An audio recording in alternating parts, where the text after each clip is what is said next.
This is Josh Friedman in Istanbul, Turkey, where yesterday there were not one, but two terror attacks.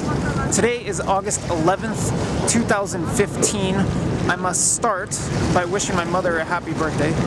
Happy birthday, Mom. Now, more than 2 months have passed since parliamentary elections here in Turkey. On June 7th, the ruling Justice and Development Party, the AKP, lost the parliamentary majority it had held for more than a decade. Also, President Recep Tayyip Erdogan lost his chance at an executive presidency.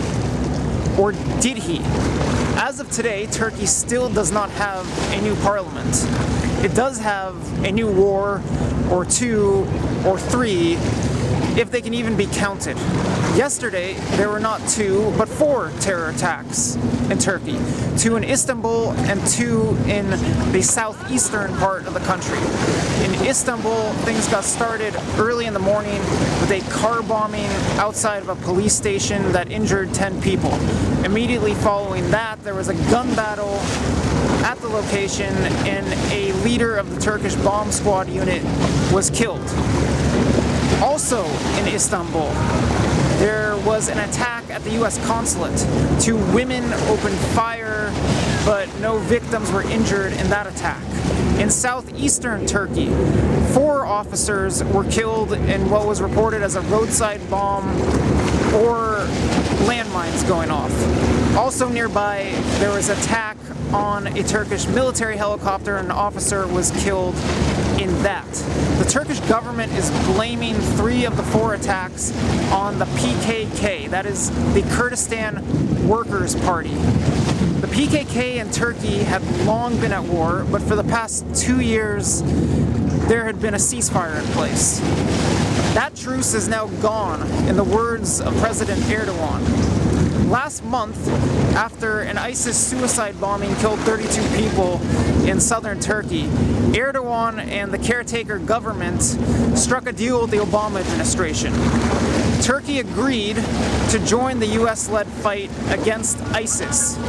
But just hours after that deal, Turkey started bombing Kurdish militants in northern Iraq.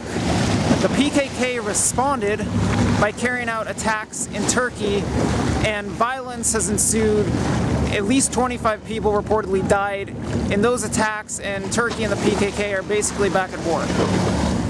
Also, the Revolutionary People's Liberation Army, a banned Marxist organization here in Turkey, claimed responsibility for the attack yesterday at the US consulate.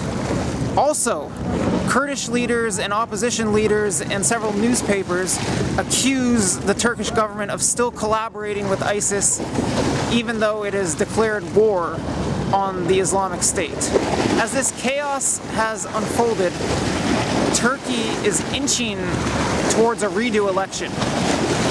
Yesterday, leaders of the 2 top parties were meeting for coalition talks, but Erdogan has been pushing for snap elections, and if no government is formed by August 23, then that will trigger a snap election, which will likely take place in November and would give Erdogan another chance at getting the votes needed to change the constitution and set up an executive presidency. It appears that Erdogan is trying to create order out of chaos in Turkey. I hope this report creates a little order out of chaos for the audience.